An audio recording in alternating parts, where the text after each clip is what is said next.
Hi guys, welcome to my YouTube channel. My name is Abhinav and I'm a football analyst and a coach. In this YouTube channel we will be analyzing matches from different leagues, mainly focused on Europe's top 5 leagues. Like we will be covering Bundesliga games, we will be covering EPL games, we will be covering Champions League games, we will be covering League 1 and La Liga games. We will also be doing player analysis, we will also be doing coaches analysis, and we will be diving into the different football formations and their advantages and their disadvantages. We will also be looking at different type of training drills that you and your team should be doing while playing a football game or while doing a training session. Without further ado, let's get started.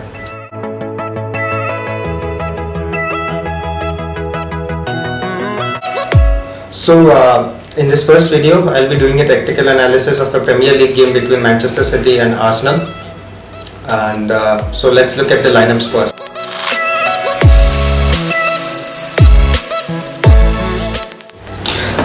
Manchester City lined up in a traditional 4-3-3 formation, and they often shifted to 2-3-5 formation with possession. Ilkay Gundogan playing as the holding midfielder, David Silva as the left central midfielder, and Kevin De Bruyne as the right central midfielder. Often occupying these attacking midfielders or the central midfielders, often occupying the half spaces, left and right, during the Manchester City's offensive play. As far as the centre-back choices, Pep Guardiola picked Aymeric Laporte and Eric Garcia as the centre-back duos, and Kyle Walker and Benjamin Mendy as the full-backs.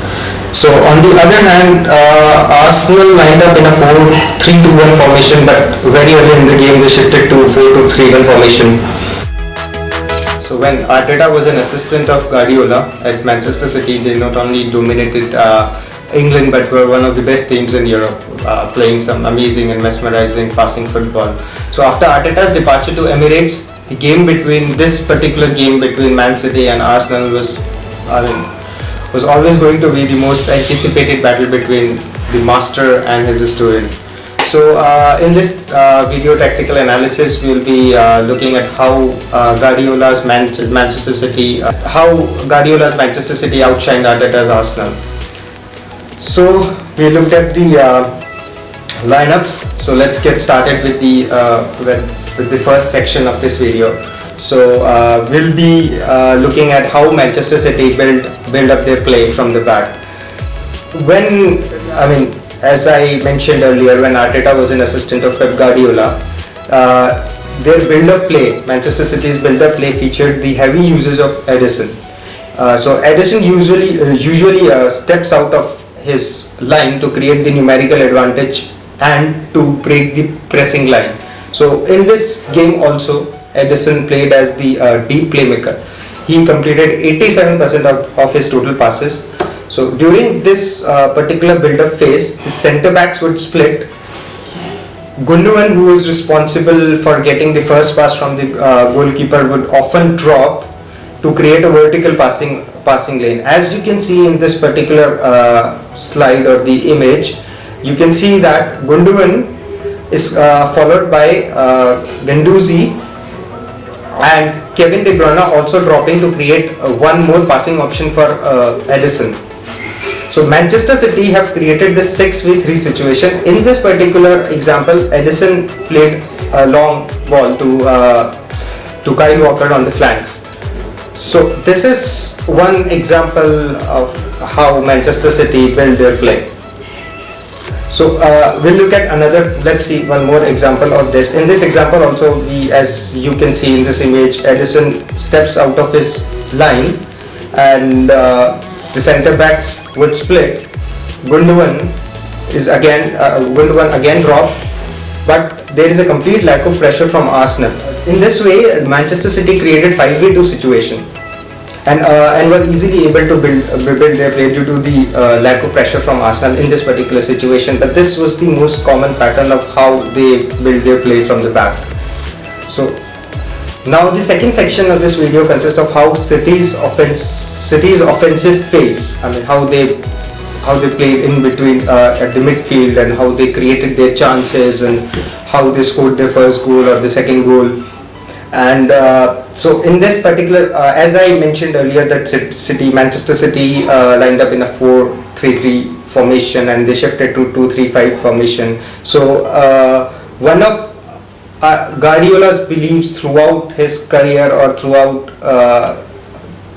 this season has been to keep the ball in their positions half as much as possible. So in this game also he limited Arsenal to just 32% ball possession.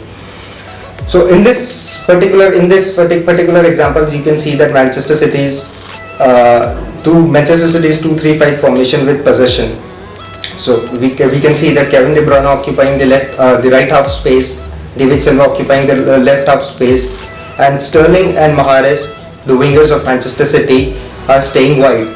So, but this particular system was often changed with Sterling getting narrow to pull out their positions full back, and that allowed Benjamin Mendy to make the run on the flanks. And when Benjamin Mendy made that run on the flank, De Bruyne shifted to the left midfield position so as to keep that particular 2-3-5 formation. So this was how the Manchester City's formation looked while attacking or while in the offensive phase. Also, one important thing to note that the lack of defensive in this particular game, the lack of defensive help from Aubameyang. Aubameyang was playing as the winger in the traditional Arsenal's 4-2-3-1 formation. So he was not tracking back. So that left Mahrez free on the flank, or that left Manchester City, that allowed Manchester City to create a numerical advantage at the right flank. So as you can see in this video, Kevin De Bruyne takes the ball in the midfield. Kevin De Bruyne takes the ball, and now Aubameyang is too slow to track back. So this has allowed Riyad Mahrez. Totally, this has created space for Riyad Mahrez on the right flank. On the right flank. So this was one particular scenario where this was one particular phase where Arsenal could have allowed Aubameyang to drop back to cover Riyad Mahrez, because this created a lot of trouble for Arsenal's defense, because as you can see that Tierney is looking at Kevin De Bruyne's pass. Kevin is trying to block that pass from Kevin De Bruyne, but this has created space on the left flank, on the right flank for Riyad Mahrez. So this was one particular occasion where Pep Guardiola's tactics overcame Arteta's tactics. So in also one particular example is how Manchester City created an overload on the right flank. They allowing Sterling to make the diagonal runs. And because of that, it made the diagonal runs of Sterling made it difficult for Arsenal to defend. City tried to overload the right-sided zones with 3 players. So as you can see in this particular image, Walker, De Bruyne, and Mahrez created a numerical advantage at the right side, at the right flank or the right-sided zones. And from there they would look for either Sterling or Jesus to make the diagonal runs in behind the Arsenal's defensive line. As you can see that Mahrez has a clear passing option, and as Mahrez has a clear passing option to Sterling, who is making a diagonal run, and this resulted in one more goal scoring opportunity for Manchester City. So another common pattern of Guardiola's Manchester City throughout this season has been to overload one side of the pitch and then switching the play. As you can see in this particular image, on one side of the pitch they would often create a numerical advantage with Kyle Walker playing at the inverted fullback position and dragging Aubameyang with him. This allowed Laporte, as you can see, that this allowed Laporte to switch the play to Mahrez, who often found himself isolated on the right flank. Alright, so this is how City built their play, and this is how City created their opportunities, the goal scoring opportunities. Now we'll be looking at Arsenal's defensive play and Arsenal's offensive play. So Arsenal only created 2 chances in this game, and as Mesut Ozil was left out by Mikel Arteta in this particular game, there was a lack of creativity in between the lines. So Manchester City defended with 4-3-3 formation with very little gap in between the lines, and making it difficult for Arsenal to progress the ball into the attacking third, as there was never an Arsenal player dropping into this space to create a new passing option. So as you can see in this particular image, Manchester City defending in a 4-3-3 formation with very little gap in between the lines, as there is no Arsenal player playing in between the lines. So here Denis Ceballos can only pass the ball to his centre back, as no one is dropping into this space to create a passing option. So this also made Manchester City to easily defend Arsenal's attacking phase or Arsenal's attacking situation. So after following David Luiz's red card, Arsenal shifted to 4-4-1 formation, so making it further easier for Manchester City to progress the ball into the attacking third.